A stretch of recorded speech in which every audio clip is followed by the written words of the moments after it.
Karunanidhi was such a political leader. He was very famous political leader in Tamil Nadu. Right from 1960s. He was the chief minister even during 1971.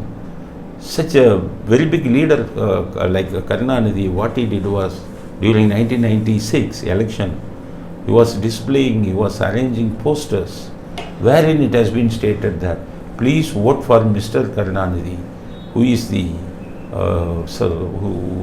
who has got the support of Mr. Rajinikanth. Rajinikanth candidate, Mr. Karunanidhi, vote for this. Only just like that, Rajinikanth had got such a fame at that point of time. So Karunanidhi was entirely depending upon Rajinikanth. So after that, during 1996 election, DMK got very massive victory. Karunanidhi was again elected as the chief minister. So everyone has been thinking that if Rajinikanth has been giving such a voice to BJP at this time, BJP can also win a good number of seats.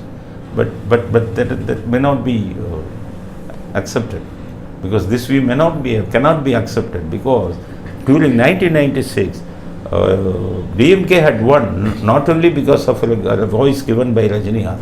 What had happened during 1996? Jayalalitha had conducted his foster son's marriage, Mr. Sudhakar.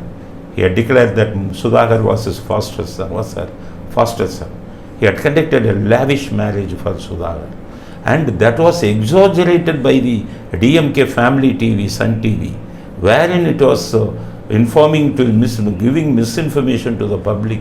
They have cheated the public, stating that 20,000 chickens were slaughtered for the marriage. 20,000 goats were slaughtered for the marriage.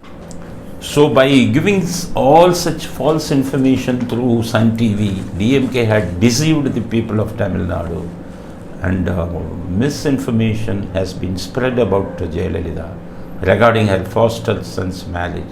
This is how they got a massive victory during 1996. Rajinikanth's voice alone has not made such a victory possible. So that is what BJP has been dreaming now, that if they use Rajini's voice, they can also get the result which DMK had got during 1996.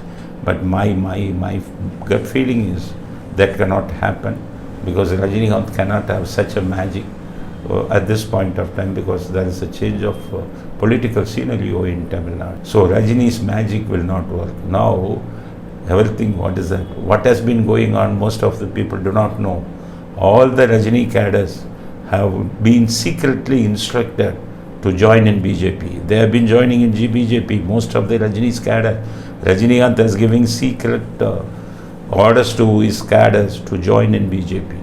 That is why, this is the reason why, and BJP had approached Rajini through the governor of Tamil Nadu to support BJP, either by giving a voice or by asking his cadres to join in BJP, as they lost their faith to win the election with the support of AIDMK. Now you have also mentioned about next question about the politicizing the office of the governor, isn't it? Yes, sir. They were accusing for functioning like a representative of a particular political party. That is what the allegation has been made by a communist CPA, Marxist Communist Secretary, Mr. K. Balakrishnan. One of the Marxist communist leader had made an allegation against the governor and against the BJP that the BJP has been politicizing the office of the governor. Is it true? Yes, it is very much true. But this has been made even during the rule of Indira Gandhi. Indira Gandhi was doing the same thing. She had politicized the office of the governor on so many occasions. 1976, Indira Gandhi was the Prime Minister. K. Shah was the governor of Tamil Nadu. DMK was in power. Indira Gandhi asked K. Shah, the governor of Tamil Nadu, to give a report against DMK, which K. Shah did. He had given a report, anti-report, a report against DMK to the Prime Minister, based on which DMK was dismissed. After that, during the 80s, N.T. Ramarao was the Chief Minister of Andhra Pradesh. What Indira Gandhi did, there was a scuffle between Indira Gandhi and N.T. Ramarao.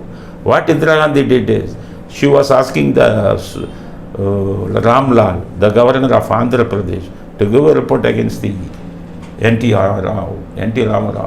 And Indira Gandhi, based on the report of the governor, had dismissed N.T. Ramarao's government at Andhra Pradesh.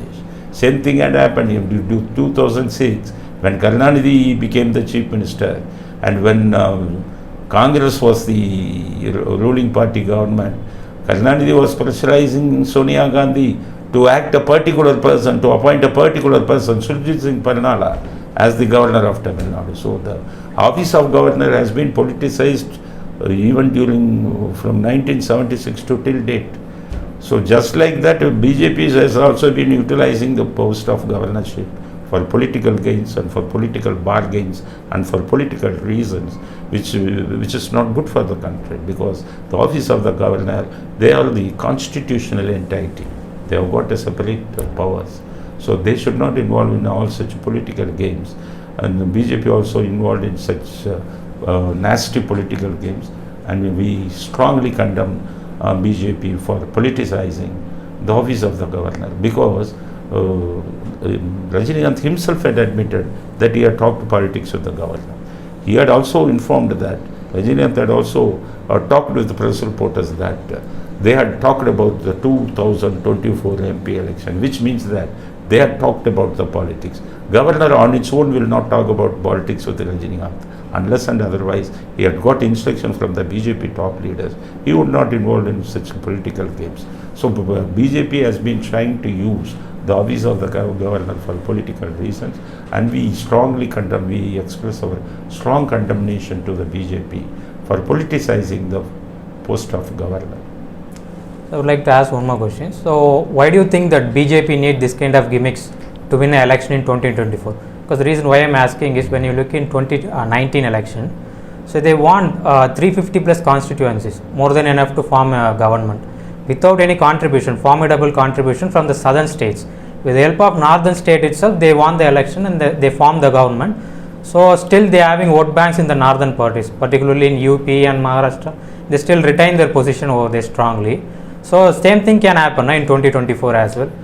No, the scenario of 2019 is very much different from the scenario of 2024 as far as BJP is concerned, because during 2019 BJP had got higher percentage of votes in UP, and during the recent assembly election in UP, the percentage of votes has been considerably reduced. Even though BJP had won and formed the government, if you compare the ratio between the voting ratio between 2019 and assembly election of Uttar Pradesh, which was held just 1 year back, there was considerable reduction of voting percentage of BJP.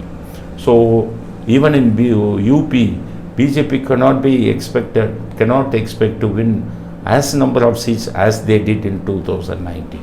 So this is the scenario of UP. Then you take Maharashtra. There are three big states which will decide the fate of the central government, the fate of the political parties who is going to form the central government. UP and Madhya Pradesh, Maharashtra, Bihar, because all these four states have got more number of seats, more number of Lok Sabha seats.